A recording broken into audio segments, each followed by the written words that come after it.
Movie के शुरू में हम एक लड़की को देखते हैं जिसका नाम सैम था।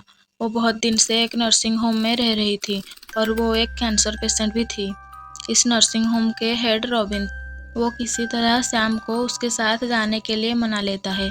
रॉबिन सब लोगों को मूवी देखने के लिए थिएटर ले जा रहा था। सैम रॉबिन के साथ जाने के लिए मान गई थी क्योंकि रॉबिन उसको उसके फेवरेट शॉप से पिज़्ज़ा खिलाने वाला था। वो लोग बस से न्यूयॉर्क जा रहे थे। हम देखते हैं कि न्यूयॉर्क सिटी के ऊपर से बहुत सारे फाइटर जेट्स जा रहे थे। उसके बाद मूवी शुरू हो जाती है। वहाँ पर सैम की दोस्ती हेनरी और उसके फैमिली से हो जाती है। ये सब बहुत बोरिंग था, तो सैम वहाँ से उठकर एक शॉप में चली जाती है। वो वहाँ पर कुछ खाने के लिए खरीद रही थी।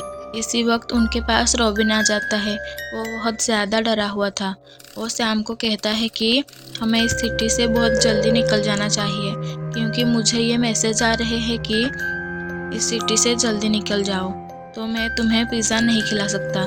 तो सैम गुस्सा हो जाती है और बस में जाकर बैठ जाती है। बस थोड़ी दूर गई थी और जब सब लोग बस के बाहर देखते हैं तो वो सब लोग हैरान हो जाते हैं। वो देखते हैं कि आसमान से बहुत सारे मेटेओरॉइड्स जमीन पर पड़ रहे थे। एक मेटेओरॉइड्स उनके बस के पास पड़ती है और पूरा बस धुआं से भर जाता है। सैम किसी तरह बस से बाहर आती है और देखती है कि जो लोग सब बाहर थे उन्हें किसी चीज़ उठाकर ले जा रही थी। सैम बस के पीछे छुपकर देखती है कि जो सबको उठाकर ले जा रहे थे वो सब एलियंस थे और वो ये नोटिस करती है कि जो ज़्यादा नॉइस कर रहा था एलियंस उसे ही उठा के ले जा रहे थे। सैम डर के वहाँ से भाग जाती है। उसी वक्त वहाँ पर एक ब्लास्ट होता है तो सैम बेहोश हो जाती है। जब सैम का होश आता है तो वो जान पाती है कि उसे रेस्क्यू कर लिया है हेनरी और उसके फैमिली, जिनको सैम ने थिएटर में मिली थी, उन्होंने उसको बचाया था। इसी वक्त थिएटर में बहुत लोग थे और सब लोग जान चुके थे कि आवाज़ करने से एलियंस अटैक करते हैं। रॉबिन सैम से मिलता है। सैम उसे हक कर कर बहुत रोती है।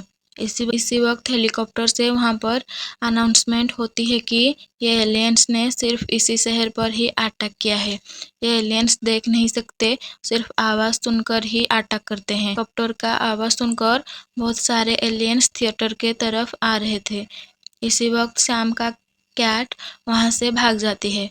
वहाँ पर सैम का कैट आवाज़ कर देती है और एलियंस डोर तोड़ के थिएटर के अंदर आ जाते हैं।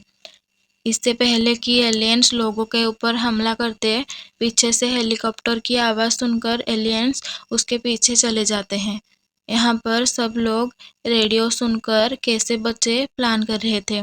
गवर्नमेंट ने आज रात सबको ब्रिज से दूर रहने को कहा था क्योंकि वो लोग सब ब्रिज को तोड़ने वाले थे। दूसरे शहर को जाने का रास्ता सिर्फ ब्रिज से ही था, तो वो एलियंस दूसरे शहर को ना जाने पाए, तो इसीलिए वो सभी ब्रिज को तोड़ रहे थे। हमसे उसी वक्त सैम और कुछ लोग बाहर आके ये सब देख रहे थे। सब लोग बहुत डर जाते हैं क्योंकि कुछ ही देर में उनकी सिटी पूरी खत्म होने वाली थी। इसी वक्त एक आदमी डरकर चिल्ला देता है। ये देखकर हेनरी उसके मुंह पर हाथ रखकर उसे अंदर कंट्रोल रूम पे ले आता है। करने के चक्कर में एक्सीडेंटली हेनरी उसे मार देता है। अभी सब लोग ये सोच रहे थे कि गवर्नमेंट उन्हें बचा पाएगी या नहीं। इसी वक्त थिएटर की सभी सोलर बैटरी आवाज़ करने लगती है। इससे एलियंस अट्रैक्ट हो सकते थे, तो रॉबिन उन्हें बंद करने के लिए जाता है। वो सब बंद तो कर देता है पर कुछ एलियंस उसके पास आ जाते हैं और उसे बुरी तरह मार देते हैं। रॉबिन की मरने से सबसे ज़्यादा दुख सैम को हुआ था क्योंकि वो उसके साथ बहुत सालों से रह रही थी और उसकी कोई फैमिली भी नहीं थी। सुबह होती है और सैम बाहर निकल और जनरल स्टोर में जाती है वो कुछ खाने का सामान और मेडिसिन ले रही थी और एक पार्क में चली जाती है। वहाँ एक फाउंटेन चल रहा था। वो सोचती है कि वो वहाँ पर बैठकर कुछ खा ले और पानी की आवाज़ से उसका खाने का आवाज़ दब जाएगा। वो वहाँ पर 2 बच्चे को देखती है। वो बच्चे एलियन से बचने के लिए उस फाउंटेन के अंदर छुपे हुए थे। उन्होंने कुछ खाया नहीं था, तो सैम ने उनको अपना खाना दे देती है। वो लोग वहाँ पर बैठ के हेलीकॉप्टर का इंतज़ार कर रहे थे और वहाँ पर हेलीकॉप्टर आके ये अनाउंस करती है कि साइंटिस्ट ने एलियंस की कमज़ोरियों की पता लगा ली है। इनमें से एक है कि इनकी आंखें नहीं और ये एलियंस पानी से डरते हैं। उन्हें तैरना नहीं आता। कुछ ही देर में गवर्नमेंट पानी में कुछ बोट भेजने वाली थी लोगों को वहां से रेस्क्यू करने के लिए। उसके बाद उस पूरे शहर को तबाह कर देते। इसी वक्त गवर्नमेंट शहर में बहुत आवाज़ करती है क्योंकि एलियंस इससे अट्रैक्ट होंगे और सब लोग बोट के पास जा पाएंगे। सैम भी उन दो बच्चों को लेके बोट के पास जा रही थी। तभी वो देखती है कि बहुत सारे लोग बोट्स के पास जा रहे थे, तो वो उन दो बच्चों को उनके साथ छोड़कर खुद अपोजिट डायरेक्शन में चली जाती है क्योंकि वो जानती थी कि एक ना एक दिन तो वो मरने वाली थी। इस शहर में उसकी बहुत यादें थी, तो वो इस शहर में मरना चाहती थी और अपनी फेवरेट शॉप से पिज़्ज़ा खाने चाहती थी। यहाँ कुछ लोगों की आवाज़ से कुछ एलियंस अट्रैक्ट हो जाते हैं और लोगों को मारने लगते हैं। यहाँ सैम गिर जाती है। खुद को बचाने के लिए वो एक कार के नीचे छुप जाती है। कुछ देर बाद केओस खत्म हो जाती है और वो दूसरे तरफ निकल जाती है। इसी वक्त बारिश होना स्टार्ट हो जाती है। एलियंस बारिश से डरते थे, तो ये अच्छा साइन। यहाँ हम एक लड़के को देखते हैं जो कि एलियंस से छुपा हुआ था। बारिश होते ही वो भी बाहर निकल आता है। वो लड़का सैम से मिलता है। सैम उसे कहती है कि सब लोग बोट की मदद से रिवर पार करते हुए दूसरे सिटी जा रहे हैं, तुम्हें भी जाना चाहिए। वो लड़का सैम को कहता है कि तुम भी चलो, तो सैम उसे मना कर देती है। वो लड़का भी सैम के साथ जाने लगता है। सैम की कैट भी वहाँ पर थी। रात हो गई थी, तो सैम उस लड़के को लेके उसके घर आ जाती है। सैम ने उसके घर की चाबी खो दिया था। बिजली कड़कती है और उस आवाज़ का फायदा उठाते हुए वो लड़का सैम का घर का डोर तोड़ देता है। वो लोग घर के अंदर आके बात करते हैं। वो लड़का बोलता है कि मैं एक लॉयर हूँ, मेरा नाम एरिक है, मैं यहाँ प्रैक्टिस करने के लिए आया था। यहाँ पर मेरी फैमिली नहीं है, तो मैं अपने फैमिली के पास जाना चाहता हूँ। उसके बाद सैम भी उसको उसके बारे में बताती है कि वो एक राइटर थी और कैंसर की वजह से उसे सब छोड़ना पड़ा और अब उसकी एक ही विश है कि वो अपने डैड की फेवरेट पिज़्ज़ा शॉप से पिज़्ज़ा खाना चाहती है। सुबह होती है और सैम अपार्टमेंट से बाहर आती है। वो एरिक को कुछ बता के नहीं आती है। वो चाहती थी कि एरिक वहाँ से चला जाए। सैम एक लाइब्रेरी में बुक पढ़ने के लिए आती है। वो नोटिस करती है कि उसके पीछे कैट कुछ देख रही थी। जब सैम पीछे मुड़ के देखती है तो वहाँ पर एरिक था। उसे देखकर सैम कहती है कि तुम यहाँ क्या कर रहे हो? तुम्हें यहाँ से चले जाना चाहिए था। इसी वक्त सैम के हाथ से कुछ गिर जाता है और बहुत आवाज़ होती है। ट्रेन आने की डर से वो लोग एक बिल्डिंग में जाने की कोशिश करते हैं, पर इस बिल्डिंग का दरवाज़ा भी फंसा हुआ था। वो दरवाज़ा खोल तो लेते हैं, पर थोड़ी आवाज़ हो जाती है और वहाँ एलियंस उनको अटैक कर देते हैं। इनके भागने की आवाज़ से बहुत सारे एलियंस वहाँ आ जाते हैं, पर वो लोग किसी तरह उस बिल्डिंग से निकल जाते हैं। वो लोग एक सबवे स्टेशन में आ जाते हैं। वहाँ पर वो एक एलियन को देखते हैं। वो लोग जाते तो कहाँ जाते, एलिवेटर में एलियन था और रेलवे ट्रैक में पानी भर गया था।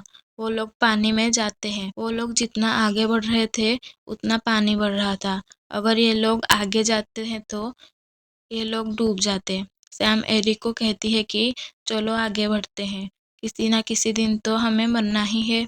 इनकी बातों का आवाज़ सुनकर एलियंस छत के रास्ते उनके पीछे आ जाता है और ये लोग डर के पानी में छुप जाते हैं। आवाज़ सुनकर एलियन भी पानी में डूब जाता है और मर जाता है। वो लोग स्विम करते हुए दूसरी तरफ आ जाते हैं। इस सब भागदौड़ में सैम की हालत बहुत ख़राब हो जाता है। उसके बॉडी में पानी भी भर गया था, तो एरिक सैम को लेके एक चर्च में आ जाता है। फिर वो सैम के लिए मेडिसिन लेने जाता है। सैम उसे जाने के लिए मना करती है। वो कहती है कि ये इम्पोर्टेंट नहीं है। फिर भी वो बाहर आता है और देखता है कि ये शहर पूरी खंडर बन चुकी थी। वो एक मेडिसिन स्टोर में जाता है और उसे सैम की मेडिसिन मिल जाती है। उसी वक्त उसे लगता है कि उसके पीछे कोई है। वो जब पीछे मुड़ के देखता है तो वहाँ सैम की कैट थी और वो दोनों चर्च में वापस आते हैं और सैम को उसके इंजेक्शन लगाते हैं। कुछ देर बाद उसकी तबीयत कुछ ठीक होता है। जब वो होश में आती है, वो एरिक को बताती है कि मुझे कैंसर होने के बाद मैंने सब कुछ छोड़ दिया था। मैं इस शहर में सिर्फ इसीलिए आई थी क्योंकि मुझे अपने डैड की फेवरेट पिज़्ज़ा शॉप से पिज़्ज़ा खानी थी। उसके बाद एरिक और सैम चर्च के बाहर आते हैं। चलते चलते वो उस पिज़्ज़ा रेस्टोरेंट को देखते हैं और वो रेस्टोरेंट पूरी तरह से जल चुका था। एरिक सैम की आखिरी ख्वाहिश मरने नहीं देना चाहता था, तो एरिक सैम को एक बिल्डिंग में बैठाकर उसका इंतजार करने को कहता है। एरिक रेस्टोरेंट के अंदर जाता है और उससे एक पिज़्ज़ा मिल जाती है। उसे लेकर वो सैम के पास जाता है और वो दोनों पिज़्ज़ा खाते हैं। उसके बाद सैम विंडो के बाहर देखती है कि एक आखिरी बोट लोगों को लेके जाने वाली थी। उनके जाने के बाद पूरी सिटी डिस्ट्रॉय होने वाली थी। सैम चाहती थी कि एरिक और उसका कैट यहाँ से बच जाए, तो वो बाहर जाते हैं। वो देखते हैं कि समंदर के किनारे बहुत सारे एलियंस थे। फिर वो लोग वहाँ पर जाने को निकल जाते हैं। वहाँ पर बहुत सारे एलियंस थे, तो सैम कहती है कि मैं तो मरने वाली हूँ, तो मैं इन एलियंस को भटकाती हूँ, तुम लोग चुपके से निकल जाना। वो वहाँ पर बहुत आवाज करने लगती है ताकि एलियंस उसके अट्रैक्ट हो। इस दौरान एरिक सैम के कैट को लेके जाने लगता है। ये केओस देखकर लोग समझ जाते हैं कि अभी भी कोई लोग शहर में बचा हुआ है, इसीलिए वो लोग बोट रोक देते हैं। बोट को रुकता हुआ देखकर एरिक बोट के तरफ भागता है। उसकी भागने की आवाज सुनकर एलियंस उसके तरफ आ जाते हैं। इससे पहले कि एलियंस उसे पकड़ते, वो पानी में कूद जाता है और बच जाता है और बोट तक पहुंच जाता है। दूर खड़े होकर सैम ये सब देख रही। वो खुश थी क्योंकि उसने एरिक और उसके कैट को बचा लिया था। हुए एरिक सैम के जैकेट में से एक लेटर देखता है। उसमें सैम ने लिखा था कि मेरी लाइफ में कोई मकसद नहीं था, तुम आए तो मुझे तुम्हें और मेरी कैट को बचाने का मकसद मिल गया। लास्ट में हम सैम को देखते हैं जो कि गाना सुनते हुए एंजॉय कर रही थी। फिर वो रेडियो से हेडफोन अलग कर देती है और रेडियो का वॉल्यूम फुल कर देती है, तो बहुत सारे एलियंस उसके तरफ अट्रैक्ट हो जाते हैं। यहाँ हमारी कहानी ख़त्म होती है। Thank you.